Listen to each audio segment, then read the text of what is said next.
అత్తగారి కథలు 10వ భాగం. భార్యాభర్తల్లో గెలుపెవరిది? రచన ఎల్.వి. జయ. కథాపఠనం మలవరపు సీతారాం కుమార్. రాధకి మహా గయ్యాళి అని పేరు. పెద్దగా చదువుకోకపోయినా ఇంట్లో అన్ని నిర్ణయాలు రాధే తీసుకుంటుంది. ఇంట్లో వాళ్ళందరూ ఇష్టమున్నా లేకపోయినా రాధ మాటే వినాలి. వినకపోతే తగవులు పెట్టి వినేటట్లుగా చేసుకుంటుంది. రాధ పెట్టే గొడవలకి పరువు పోతుందేమోనన్న భయంతో ఆమె భర్త మాణిక్యాలరావుతో సహా అందరూ ఆమె మాట వింటారు. రాధ కొడుకు సమర్థ్ పెళ్లి విషయంలో మాత్రం రాధ మాట చెల్లలేదు. జాగృతి చదువుకున్న అమ్మాయి, మంచి పిల్ల. జాగృతిని పెళ్లి చూపుల్లో చూసిన సమర్థ్ జాగృతిని తప్ప ఇంకెవరినీ చేసుకోనని చెప్పడంతో వాళ్ల పెళ్లికి ఒప్పుకోక తప్పలేదు రాధకి. పెళ్లికి ముందు నుండే సమర్థ్ జాగృతి మీద చూపిస్తున్న ప్రేమని చూసి కుళ్ళిపోయింది రాధ. సమర్థ్ జాగృతికి లొంగిపోతాడేమో, పెళ్లి తర్వాత జాగృతి అందరి మీద పెత్తనం చెలాయిస్తుందేమో అనుకుంది రాధ. నా కొడుకు నా చేతిలోనే ఉండాలి, నా మాటే వినాలి, ఎక్కడ్నించో వచ్చిన దాని చేతిలోకి పెత్తనం వెళ్ళకూడదు అని నిర్ణయించుకుంది.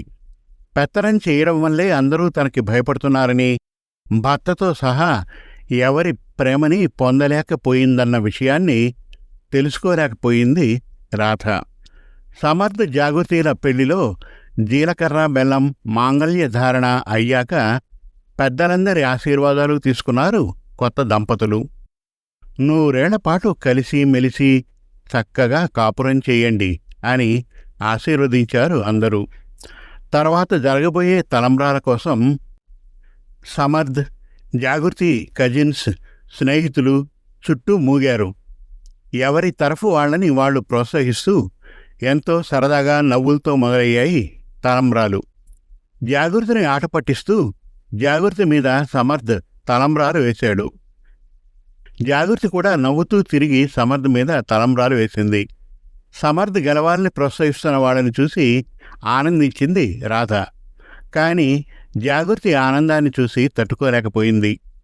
జాగృతి దగ్గరకు వచ్చి జడ సర్దుతున్నట్లు నటిస్తూ జాగృతికి మద్దతునిస్తున్న వాళ్లతో, ఏమిటి గోల, ఆడమగ తేడా లేకుండా ఎందుకా నవ్వులు, వెళ్ళండి ఇక్కడి నుండి అంది కోపంగా.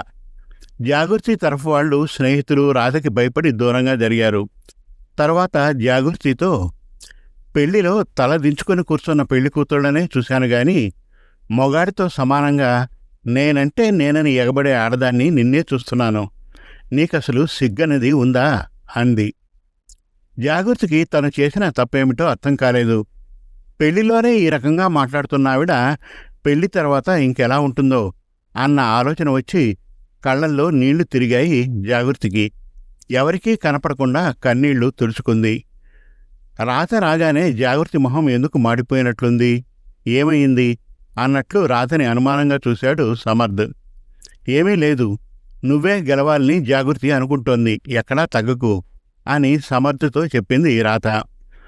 రాధ ప్రవర్తనని, జాగృతి ఏడవడాన్ని పెళ్లి చేయిస్తున్న పురోహితుడు చూశాడు. ఎంతో సంతోషంగా నవ్వులతో మొదలైన తలంబ్రాలు సమర్థ్ గెలుపుతో జాగృతి కళ్లల్లో నీళ్లతో ముగిశాయి. తలంబ్రాల తరువాత ఉంగరాల బిందె ఆట మొదలయ్యింది.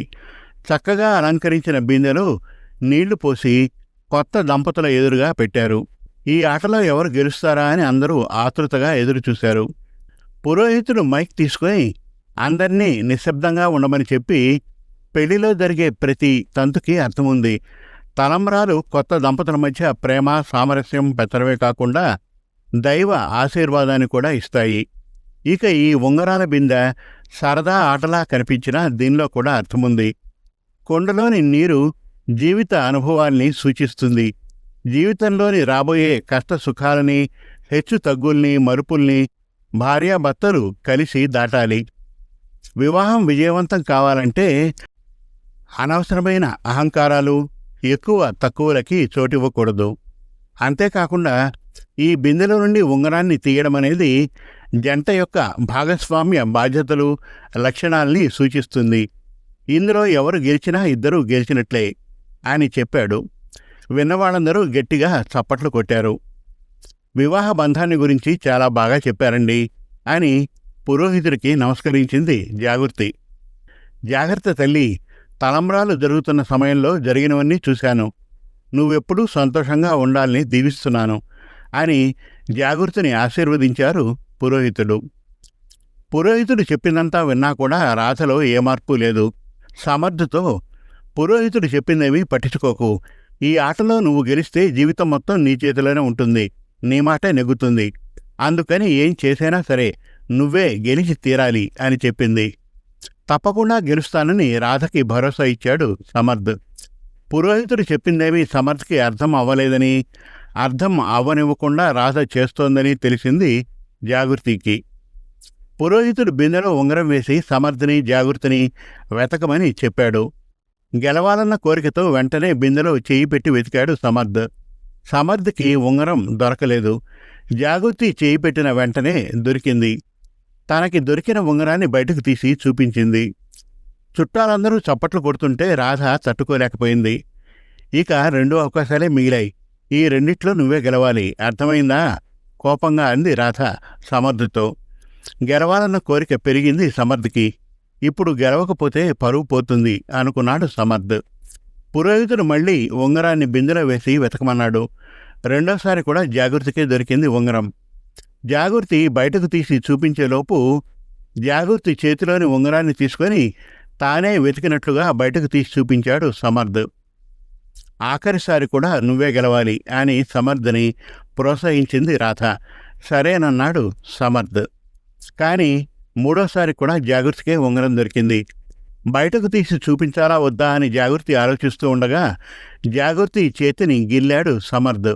జాగృతి చేతిలోంచి జారిన ఉంగరాన్ని తన చేతిలోకి తీసుకుని బయటకు తీసి చూపించాడు. సమర్థ్ గెలిచినందుకు రాధ ఆనందానికి హద్దుల్లేవు. ఉంగరం బిందె ఆటలో అసలు జరిగిందేమిటన్నది జాగృతి ఎప్పటికీ ఎవరికీ చెప్పలేదు. జీవితమంతా సమర్థ్ గెలుపులో తన గెలుపుని చూసుకుంటూ సమర్థ్ ప్రేమని సంపాదించుకుంది. ఇంతకీ గెలుపెవరిది? ప్రపంచానికి కనపడే గెలుపు సమర్థిది. అయితే అసలు విజయం జాగృతిదా? భార్యాభర్తల్లో ఎవరు గెలిస్తే ఏమిటి? ఆ విజయం ఇద్దరిది కదా. భార్యాభర్తలు ఇద్దరు కాదు, ఒక్కరు. ఎవరు గెలిచినా ఇద్దరూ గెలిచినట్లే కదా. ప్రేమని కాకుండా పెత్తనాన్ని కోరుకునే రాధలాంటి వాళ్ళకి ఇది అర్థమవుతుందా? సమాప్తం. మరిన్ని చక్కటి కథల కోసం, కవితల కోసం, వెబ్ సిరీస్ కోసం మనతెలుగుకథలు.com విజిట్ చేయండి. Thank you.